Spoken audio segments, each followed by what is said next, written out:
Hey, welcome. Let's get right into it because today we're talking about one of the most, frustrating puzzles of being human. We're going to tackle this huge illusion we all live under, the idea that we truly know something just because we read it in a book or heard it in a talk. I mean, seriously, just for a second, think about it. How many times have you known the right thing to do, the healthy meal to eat, the kind thing to say, and then you just don't? You're not alone in this. It's this gap, this huge space between what we know and what we actually do. Today, we're going to give it a name and, more importantly, figure out how to start closing it. It's just so frustrating, isn't it? We can all say these things, we've heard them a million times. We can nod along and agree, yep, lying is bad, anger is bad.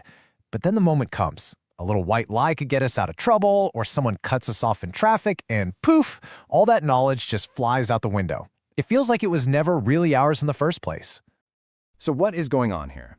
Well, believe it or not, this whole phenomenon has a name. And just understanding what it is the very first step to finally breaking free from it.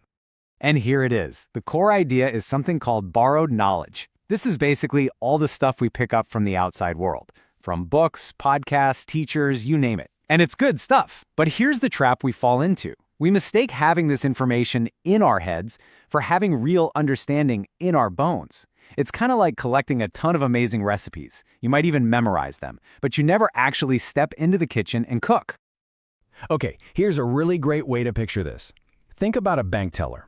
All day long, they handle thousands, maybe millions of dollars. They know how to count it, they know its value, they know how to keep it safe. But is it theirs? Of course not. At the end of the shift, it all goes back to the bank. Borrowed knowledge is exactly like that. We can hold it, we can talk about it, but when a real-life test comes, we suddenly find our own pockets are empty. And this is really the key difference, right? You've got these two things. On one hand, borrowed knowledge. It's just information stored away in your brain. To actually act on it, you have to use so much willpower. You have to force yourself. But true knowledge, that's totally different. It only comes from your own lived experience. It's not just in your mind. It literally becomes a part of who you are. And when that happens, doing the right thing isn't a struggle anymore. It just happens automatically. So when we're stuck relying on this borrowed knowledge, we end up in this really weird, frustrating place. We feel like we should have all the answers, but we're still totally lost.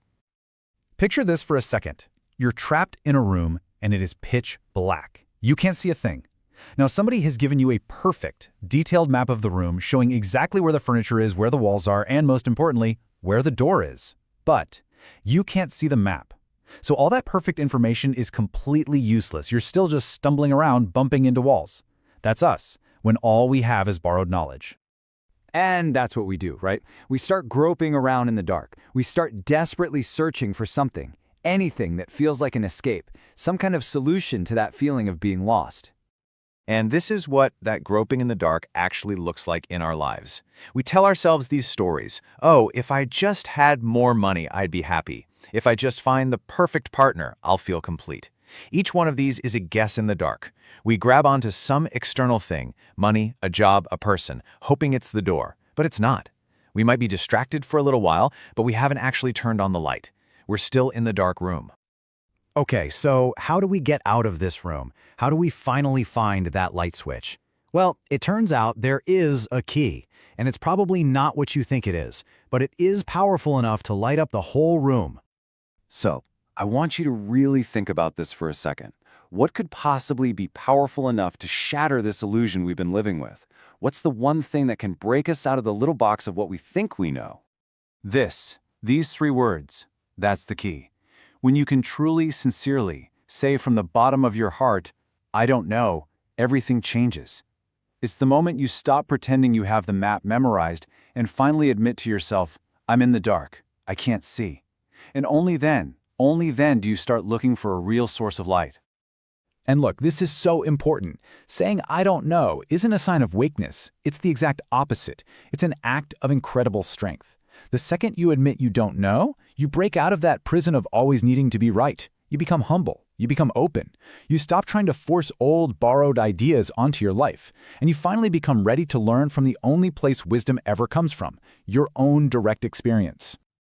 All right, so we've found the key. We've admitted we don't know. We've opened the door. Now what? What do we do once we step through it? How do we actually start building that genuine lived knowledge? You know, the path from here is actually pretty simple, but that doesn't mean it's easy. It's really just 2 steps. First, we use the key. We get real with ourselves and admit that reading 5 books on forgiveness hasn't actually made us more forgiving. And second, we stop just collecting information and we start living. We go out and seek the experiences that will actually forge that information into real wisdom. And here's a beautiful way to think about what happens next. True knowledge isn't something you just find, it's something you distill. Think about it. It takes hundreds and hundreds of flowers to get just one tiny drop of pure perfume. It's the same with wisdom. It takes countless moments of experience, the good, the bad, the mistakes, the triumphs, to distill one single drop of real, true knowing. And that distilled wisdom, that's what we're calling true knowledge. It's not cheap, it doesn't come from a book, it's earned by paying what the sources call the heavy price of experience. But the amazing thing is, once you've paid that price, that knowledge is yours. It's part of you, and you no longer have to try to do the right thing, it's just who you are. Okay, let's just nail this down with one final comparison, because this really brings it all home. Acting from borrowed knowledge is like trying to cook a complicated dish by following a recipe step by step. You're constantly checking the book, you're nervous, you're using all this mental energy. But acting from true knowledge, that's like speaking your native language. You don't think about it, you don't plan the grammar, you just open your mouth and the right words come out, effortlessly. At that point, doing the wrong thing isn't just hard, it becomes almost impossible. So, as we wrap up, I want to leave you with this one question to really think about.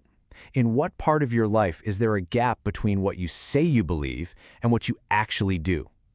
What piece of borrowed knowledge have you been clinging to, like that cashier with someone else's money, that it's finally time to return? What are you ready to go out and learn for real?